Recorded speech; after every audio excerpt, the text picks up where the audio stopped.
ഞങ്ങളുടെ കൈവശം ആണവായുധമുണ്ട്. ഞങ്ങൾ തകരുമെന്ന് തോന്നിയാൽ ഇന്ന് ലോകത്തുള്ള രാഷ്ട്രങ്ങളുടെ പകുതി രാഷ്ട്രങ്ങളെയും കൊണ്ടായിരിക്കും ഞങ്ങൾ പോവുക. വെറുതെ ഞങ്ങൾ പോകില്ല. ഈ ഭീഷണി മുഴക്കുന്നത് പാക് സൈനിക മേധാവി അസിം മുനീറാണ്, അതും അമേരിക്കയിൽ വെച്ച്. എന്താണ് സാർ, ആരാണ് ഈ അസിം മുനീറിന് ഇത്ര ധൈര്യം കൊടുക്കുന്നത്? അതും അമേരിക്കൻ മണ്ണിൽ നിന്നുകൊണ്ട് ഇങ്ങനൊരു ഭീഷണി മുഴക്കാൻ ഈ ഇത്രയും പിന്തുണ ആരാണ് അസിം മുനീറിന് നൽകുന്നത്? വിനാശകാലെ വിപരീത ബുദ്ധി എന്ന് പറഞ്ഞാൽ മതിയല്ലോ. ഇവരുടെ സ്വഭാവം നമുക്കറിയാവുന്നതാണ്. അതിൻ്റെ കൂടെയാണ് ഈ വീരവാദവും കൂടി മുഴക്കുന്നത്.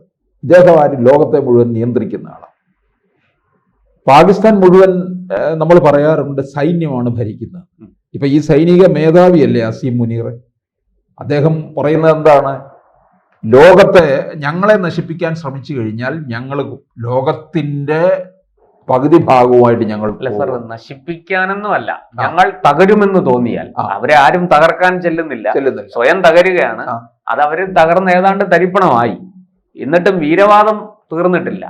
ഞങ്ങൾ തകരുമെന്ന് തോന്നിയാൽ, അതാണ് വാക്ക്, ഞങ്ങൾ തകരുമെന്ന് തോന്നിയാൽ ലോകത്തിന്റെ പകുതി രാഷ്ട്രങ്ങളെയും കൊണ്ടേ ഞങ്ങൾ പോവുള്ളൂ. ഞങ്ങൾ ആണവ ശക്തിയാണ്, ആണവായുധം കയ്യിലുണ്ട്. ഇതാണ് ഭീഷണി. ഇനിയും ഉണ്ട്, അതിലേക്ക് ഞാൻ വരാം. ഇതിന് നമുക്ക് എന്താണ് സാർ ഈ ധൈര്യം എവിടുന്ന് കിട്ടി? അല്ല, ഇതിനു മുമ്പ് വേറൊരു സൈനിക മേധാവികളൊന്നും ഇത്രത്തോളം അടുത്ത ഭാഷയിൽ പറഞ്ഞിട്ടില്ല. അവരൊക്കെ ഇന്ത്യയോട് ശത്രുതയും ഇന്ത്യക്കെതിരെ വെല്ലുവിളി മുഴക്കുകയും ഒക്കെ ചെയ്തിരുന്നു. പക്ഷേ ചൈനയോടോ റഷ്യയോടോ അല്ലെങ്കിൽ മറ്റ് ലോകരാഷ്ട്രങ്ങളോടോ ഒന്നും ഈ പറഞ്ഞ രീതിയിൽ ഒരു പ്രശ്നം ഉണ്ടാക്കാൻ അവർ ശ്രമിച്ചിട്ടില്ല. അതെ, ഈ സമീപകാലത്ത് ഈ ഓപ്പറേഷൻ സിന്ദൂറിന് ശേഷമാണ് ഇവരൊന്നുകൂടി വലിയ കടുപ്പിച്ച് നിൽക്കുന്നത്. കൊണ്ടത് പോരെന്നാണോ? കൊണ്ടത് പോരെന്നുമാണ്. പിന്നെ നമ്മൾ ലോകം മുഴുവൻ നമ്മൾ ബോധ്യപ്പെടുത്തി കൊടുത്തു ഇവരുടെ ഭീകരത. അതെ, ഇവര് കാരണം ഇവരുണ്ടാക്കുന്ന കുത്തിത്തിരിപ്പ് ഇപ്പൊ ലോകത്തിന് മനസ്സിലായി. നമ്മൾ വിവിധ സംഘങ്ങളായിട്ട് തിരിച്ചുകൊണ്ട് ഓരോ ടീമിനെ ഓരോ ഇടങ്ങളിലേക്ക് വിട്ടില്ലേ? ലോകം മുഴുവൻ അറിഞ്ഞ് തെളിവുകൾ സഹിതം. മുമ്പ് UN ഉൾപ്പെടെയുള്ളവർ ചോദിച്ചുകൊണ്ടിരുന്ന എന്താണ്? തെളിവ് എവിടെ എന്നാണ് ചോദിച്ചുകൊണ്ടിരുന്നത്. പണ്ടും നമ്മൾ തെളിവുകൾ കൊടുക്കുമായിരുന്നു, അതിന് വേണ്ടത്ര അംഗീകാരം കിട്ടിയിട്ടില്ല. ഈ നമ്മളെ ഇവരൊക്കെ അങ്ങ് എഴുതി തള്ളുന്ന പോലെയായിരുന്നു. പക്ഷെ ഇപ്പോൾ അങ്ങനെ എഴുതി തള്ളാൻ ആർക്കും പറ്റില്ല. കാരണം അത്ര ശക്തമായ ഒരു ഭരണകൂടവും ശക്തനായ ഒരു പ്രധാനമന്ത്രിയും നമുക്കുണ്ട്. ലോകരാഷ്ട്രങ്ങൾ ഇന്ന് മുക്കാൽ ഏതാണ്ട് വിരലിലെണ്ണാവുന്ന ചിലരൊഴിച്ചാൽ ബാക്കി എല്ലാവരും നമ്മളെ പിന്തുണയ്ക്കുന്നു. അതൊക്കെ ഒരു വലിയ മാറ്റമാണ്. അല്ല, അതിലുള്ള ഒരു അസഹിഷ്ണുതയാണിത്. കാരണം ഇവരുടെ രാജ്യം മുഴുവൻ പട്ടിണിയും പരിവട്ടവും, മരുന്നില്ല, വെള്ളമില്ല, വൈദ്യുതി ഇല്ല. അവിടുത്തെ എനിക്ക് തോന്നുന്നു ലോകത്തിലെ ഏറ്റവും വലിയ പട്ടിണി രാജ്യങ്ങളിൽ ഒന്നായി പാകിസ്ഥാൻ മാറി, ഏതാണ്ട് മാറിയിട്ടുണ്ട്. ഇപ്പൊ അവിടുത്തെ ഏതെങ്കിലും ക്ഷേമകാര്യങ്ങളെ കുറിച്ച് നമ്മൾ കേട്ടിട്ടുണ്ടോ? എന്നും ഈ തീവ്രവാദവും തീവ്രവാദത്തെ പ്രോത്സാഹിപ്പിക്കലും ഇന്ത്യ വിരോധവും ഇന്ത്യ വെറുപ്പും ഒക്കെയാണ് അവരുടെ മുഖമുദ്ര. സാറേ, ഇത് ഈ അമേരിക്കയിലെ വലിയ പാക് ബിസിനസ്സുകാർ അമേരിക്കയിൽ സെറ്റിൽ ചെയ്തിരിക്കുന്നവരുണ്ടല്ലോ, അവരുടെ ഒരു വിരുന്നിൽ വെച്ചാണ് ഇയാൾ ഇത് പറയുന്നത്, അസിം മുനീർ ഇത് പറയുന്നത്. അപ്പോൾ അത് എനിക്ക് എൻ്റെ ഒരു ഊഹം, ഈ ട്രംപ് പുറകിലുണ്ട് എന്ന ധൈര്യമാണോ ഇയാളെ ഇത് പറയാൻ പ്രേരിപ്പിക്കുന്നത്? ട്രംപ് അങ്ങനെ പൂർണ്ണമായിട്ടും പാകിസ്ഥാന്റെ ഇത്തരത്തിലുള്ള ചെയ്തികൾക്ക് ഒരു പിൻബലം കൊടുക്കുമോ?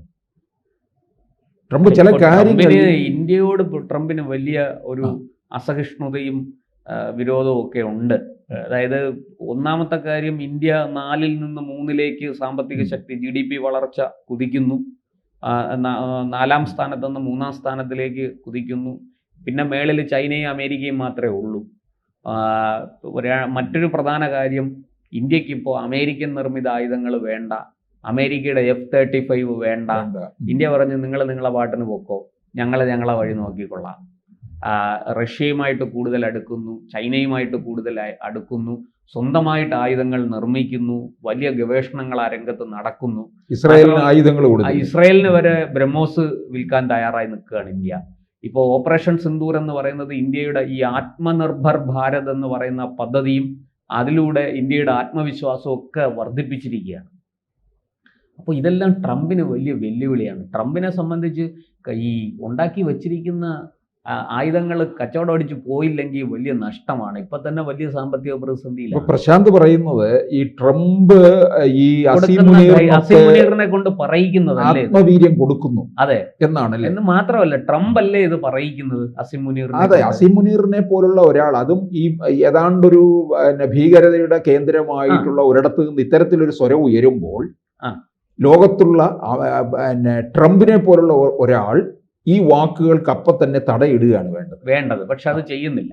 സാർ, ഇത് മറ്റൊരു കുഴപ്പം കൂടി അതിനകത്തുണ്ട്. ഇയാള് സാധാരണ ഈ പാക് സൈനിക മേധാവികളൊക്കെ വിദേശത്തൊക്കെ പോയി പഠിച്ച് വലിയ വിദ്യാഭ്യാസമൊക്കെ നേടി വരുന്നവരാണ്. അവരിതിനെ രാഷ്ട്രീയമായും സൈനികമായും ഒക്കെ ഉപയോഗിക്കുന്നു, ഇന്ത്യ വിരോധത്തെ ഉപയോഗിക്കുന്നു, ശരിയാണ്. പക്ഷെ ഇയാള് കടുത്തൊരു മതമൗലികവാദി കൂടെയാണ്. മദ്രസ വിദ്യാഭ്യാസം നേടിയ ആളാണ് അസീം മുനീർ എന്നാണ് പൊതുവെ ഇയാളെക്കുറിച്ച് പറയുന്നത്.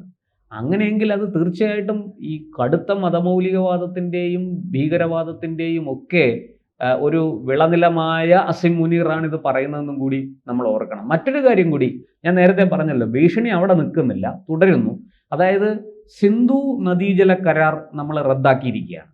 ഈ സിന്ധു നദീജല കരാർ പുനഃസ്ഥാപിച്ചില്ലെങ്കിൽ സിന്ധു നദിയിൽ ഇന്ത്യ ഡാം പണിഞ്ഞാൽ ആ ഡാം പണിഞ്ഞു തീരുന്നത് വരെ ഞങ്ങൾ നോക്കിയിരിക്കും.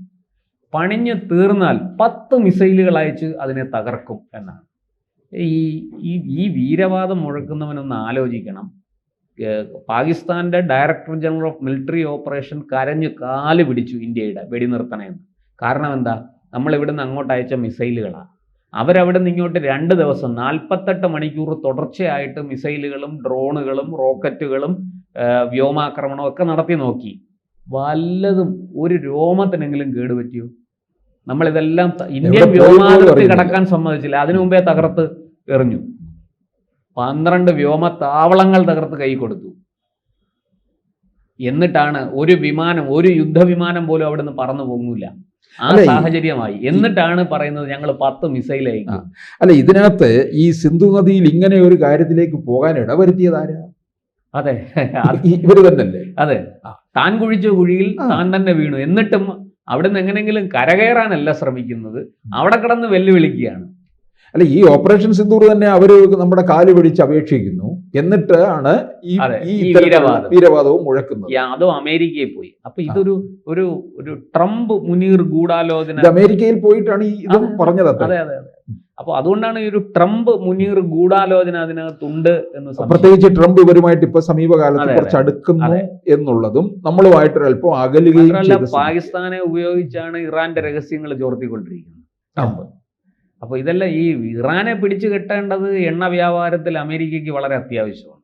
നോക്കണേ, അതിനും ഈ ഇറാൻ എന്ന് പറയുന്നത് പാകിസ്ഥാൻ നമുക്കെതിരെ ഈ പഹൽഗാം ആക്രമണം ഉണ്ടായ സമയത്ത് നമുക്ക് അനുകൂലമായിട്ട് ഒരു അക്ഷരം മിണ്ടാത്ത രാഷ്ട്രമാണ് ഇറാൻ. ആ ഇറാനെ കുഴപ്പത്തിലാക്കിയത് പാകിസ്ഥാനാണ്. ആ ഇറാന് ഏറ്റവും വലിയ അടി അമേരിക്കയിൽ നിന്ന് കിട്ടാൻ എല്ലാ സാഹചര്യവും അന്തരീക്ഷവും ഒരുക്കി കൊടുത്തത് ഈ മുനീറും പാകിസ്ഥാനുമാണ്. എന്നാലും ഇറാന് പ്രേമം പാകിസ്ഥാനോടാണ്. അതവിടെ നിൽക്കട്ടെ. പക്ഷേ അസീം മുനീറിൻ്റെ ഈ വീരവാദം സഹിക്കാൻ വയ്യാത്തതാണ്.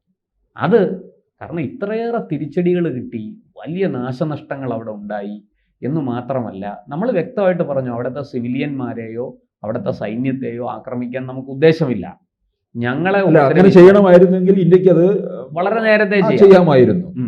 ഞങ്ങളെ ഉപദ്രവിച്ച ഭീകരന്മാരെയും അവരുടെ താവളങ്ങളെയുമാണ് ഞങ്ങൾ ലക്ഷ്യം വെക്കുന്നത്. വളരെ കൃത്യമായിട്ട് അത് ആക്രമിച്ചു. അപ്പോൾ അത് നമ്മൾ മുന്നറിയിപ്പ് കൊടുത്തപ്പോൾ പാകിസ്ഥാൻ പറഞ്ഞു അടിച്ചാൽ തിരിച്ചടിക്കും. എവിടെ? ആര് തിരിച്ചടിച്ചു? തിരിച്ചടിക്കാൻ അവൻ ആലോചിക്കുന്നതിന് മുമ്പേ കഴിഞ്ഞു. അതായത് രാവിലെ 5 മണിക്ക് ഇന്ത്യയുടെ വ്യോമത്താവളം ആക്രമിക്കാൻ വേണ്ടിയിട്ട് പദ്ധതി ഇട്ടു. രാത്രി 3 മണിയായപ്പോൾ ഏതാണ്ട് 1 മണിക്കും 3 മണിക്കും ഇടയിൽ 12 വ്യോമത്താവളങ്ങളും തകർത്ത് കൈ കൊടുത്തു. അപ്പോൾ ഇത്രയൊക്കെ തിരിച്ചടി കിട്ടിയിട്ടും ഈ പാക് സൈനിക മേധാവിയും ഈ പാകിസ്ഥാനിൽ ഇന്നത്തെ ഭരണകൂടമൊന്നും, എൻ്റെ സംശയം അവരത് പഠിക്കുന്നില്ല. എൻ്റെ സംശയം ഈ ഷഹബാസ് ഷെറീഫൊക്കെ എവിടെ പോയി? ഇനി വീട്ടുതടങ്കലിൽ വല്ലോ ആണോ? മിണ്ടുന്നില്ലല്ലോ. ഇപ്പോൾ പാകിസ്ഥാന്റെ എല്ലാ കാര്യങ്ങൾക്കും അഭിപ്രായം പറയുന്നതും രംഗത്ത് വരുന്നതും ട്രംപുമായിട്ട് ചർച്ച നടത്തുന്നതും ഒക്കെ അസീം മുനീറാണ്. ഈ ഷഹബാസ് ഷെറീഫും അവിടുത്തെ പ്രസിഡന്റും ഒക്കെ എവിടെ പോയി? ഇമ്രാൻഖാൻ ജയിലിലാണ്, പോട്ടെ, പ്രതിപക്ഷ നേതാവ് ജയിലിലാണ്. ബാക്കിയുള്ള അവിടുത്തെ ഭരണകൂടം എവിടെ പോയി എന്നാണ് എനിക്ക് മനസ്സിലാകാത്തത്. എന്തായാലും ഒരു കാര്യം സത്യമാണ്, ഈ മുനീർ അധികം തുള്ളണ്ട. ഈ കൊഞ്ച് ചാടിയാൽ മുട്ടോളം, പിന്നെയും ചാടിയാൽ ചട്ടിയിൽ.